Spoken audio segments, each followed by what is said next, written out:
para os geminianos, quais são os efeitos? Como os geminianos estão sendo afetados por esta lunação de Libra? Primeiro, qualquer situação que se apresente, qualquer desafio, qualquer questão que se apresente, dependerá muito mais da própria capacidade de vocês enfrentar, exigirá muito mais da própria capacidade, dos seus talentos, dos seus dons, das suas aptidões, do seu jeito, do seu estilo de conduzir as coisas e de criar soluções para as coisas. Muito mais do que das circunstâncias externas, do apoio dos outros, da colaboração de terceiros, vamos dizer, dos conselhos de outras pessoas. A coisa toda estará esse mês muito mais focada, baseada na sua própria condição e capacitação pessoal para enfrentar os desafios que eventualmente a vida coloque nesse momento. Então você vai ter que estar com seus instrumentos, as suas ferramentas afiadas e prontas, disponíveis para atuar.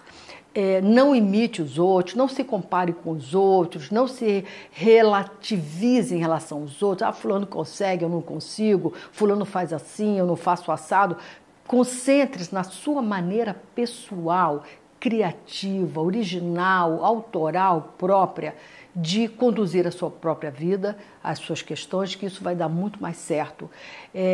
Agora, muito cuidado para não cair numa história de guerra, de quebra de braço, guerra de forças, medição de forças, querendo impor a sua vontade, querendo se autoafirmar a qualquer custo, fazer valer, né, a sua própria forma de fazer as coisas. Faça do seu jeito, mas faça para você. Não entre nessa coisa de medição de força, de quebra de braço, porque você, querendo se afirmar, né, você vai sair com o ego e a vaidade feridos e ainda vai se indispor com os outros. Portanto, não faça de nenhuma questão uma condição, um momento de autoafirmação. Não é por aí, ok? Muito cuidado com uma predisposição a se endividar, ou a se envolver, ou adquirir coisas, ou fazer gastos que acabem te comprometendo com parcelas muito altas, mensalidades altas, e acabando que você tenha que usar reservas, comer reservas, entrar na poupança, se descapitalizar. Há essa tendência a se descapitalizar. Não faça isso, não caia nessa armadilha, porque depois vai ficar muito mais difícil repor esse dinheiro que você pegou emprestado de si próprio. Então, há uma energia, né, de endividamento, predisposição ao endividamento, e ficar sacando do fundo com aquela ideia que depois eu reponho. E, como eu falei, acaba ficando mais difícil nesta alunação essa energia de repor o dinheiro que foi retirado.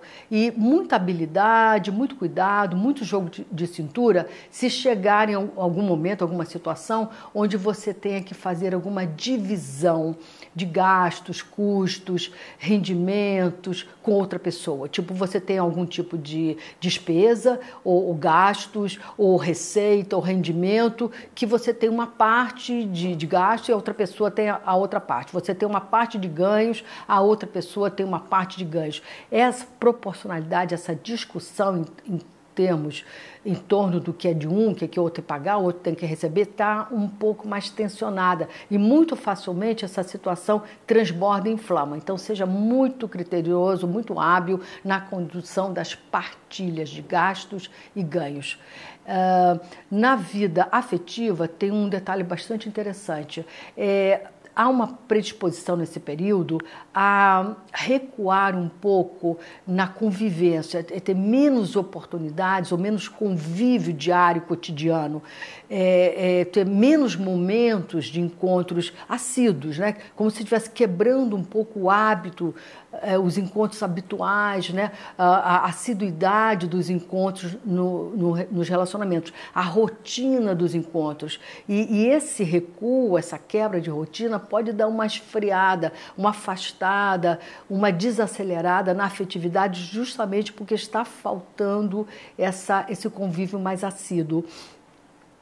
Pode ser até porque um dos parceiros esteja viajando para fora, se ausentando, fazendo uma viagem mais longa, e isso criando um pouco de indisposição, um pouco de má vontade, um pouco de animosidade entre você e o seu companheiro e a sua companheira. Então, vamos pensar em retomar um pouco dessa assiduidade, né? Esse convívio, essa presença mais presente, porque isso vai evitar com que haja essa perda de fluxo, esse esfriamento, essa desaceleração nos afetos. Pensem em alguma atividade que vocês possam fazer juntos com um pouco mais de frequência. E se tiver uma viagem programada, será uma viagem um pouco mais tensa e vai exigir que se acelere muito as atividades, os preparativos anteriores à viagem e quando voltar, acelerar para pôr em dia, acelerar as atividades para pôr em dia esse tempo de ausência. Isso é próprio de toda viagem.